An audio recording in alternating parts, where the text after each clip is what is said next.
আসসালামু আলাইকুম গাইস, আশা করি সবাই ভালো আছেন। কিছুদিন আগে আপনাদের মাঝে একটা ভিডিও আপলোড দিয়েছিলাম এবং সেটা ছিল পাহাড়তলী বাজারের ভিডিও। তো সেই ভিডিওতে আমরা দেখাতে পারি না সেদিন আমরা কি কি কেনাকাটা করেছিলাম, তাই আজকের ভিডিওতে আপনারা দেখতে পারবেন সেদিন আমরা কি কি কেনাকাটা করেছিলাম। তাই শুরুতেই আমরা চলে আসলাম কাঁচা বাজারে কিছু সবজি কেনার জন্য। তো আমরা প্রথমে কিছু বরবটি কিনে নিয়েছি, কারণ আমাদের 15 থেকে 20 কেজির মতো সবজি প্রয়োজন। তাই আমরা 3-4 পদের সবজি মিক্স করে আমরা 15 থেকে 20 কেজি সবজি নেওয়ার চেষ্টা করব। এখন দেখতেছেন আমরা কিছু কইরে কিনতেছি। তো আমাদের সাথে আমার এক ছোট ভাই এবং আমার এক কলিগ বড় ভাই আছে বাবলু ভাই, তারা দেখে শুনে কেনাকাটা করতেছে আর আমি ভিডিও করতেছি আপনাদের দেখানোর জন্য। আমাদের ভিডিও করা দেখে অপার সাইডের এক দোকানদার মামা তাকাই আছে আমাদের ক্যামেরার দিকে এবং তার সাথে আর এক দোকানদার মামা লজ্জা পাইতেছে, সে মনে করতেছে আমরা তাকে ভিডিও করতেছি। যাই হোক মামা, লজ্জা পাওয়ার কিছু নেই, আপনার চেহারার যে ভিউ, আশা করি আমার ভিডিও ছাড়লেই চলে যাবে ফর ইউ। তারপরে চলে আসলাম আমরা আরেকটি সবজির দোকানে কিছু বেগুন কেনার জন্য, কারণ আমাদের যখন 15 থেকে 20 কেজি সবজির প্রয়োজন, তাই আমাদের 3-4 পদের সবজি মিক্স করে সবজিটা নিতে হবে। তো আপনারা ভালো করেই জানেন এখন যে পরিমাণে সবজির দাম বেড়েছে, তাই বেগুনগুলো দেখে দেখে নিতে হবে, কারণ বেগুনে যাতে পোকামাকড় না থাকে। তাই বেগুনগুলো একটু আমরা দেখে শুনে নেওয়ার চেষ্টা করতেছি। তারপরে চলে আসলাম আমরা মাছ বাজারে, কারণ আমাদের কিছু মাছও নিতে হবে। তো আপনারা এখানে অনেক রকমের মাছ দেখতে পারতেছেন। যেহেতু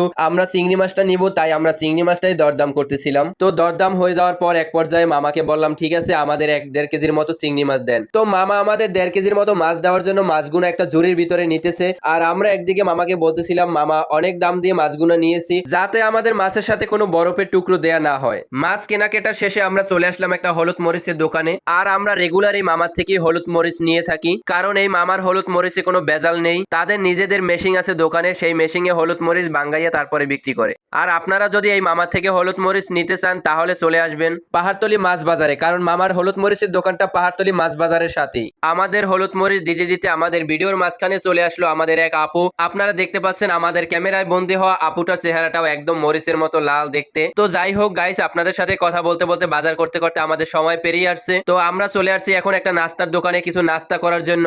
নাস্তা শেষে আমরা ফিরে যাব আমাদের গন্তব্যস্থলে। তাই এতক্ষণ আমাদের সাথে থাকার জন্য আপনাদের অসংখ্য অসংখ্য ধন্যবাদ। আর আমাদের পরবর্তী ভিডিও পাওয়ার জন্য আমাদের পেজটিকে ফলো দিয়ে পাশে থাকবেন। সুস্থ থাকবেন, ভালো থাকবেন, আল্লাহ হাফেজ।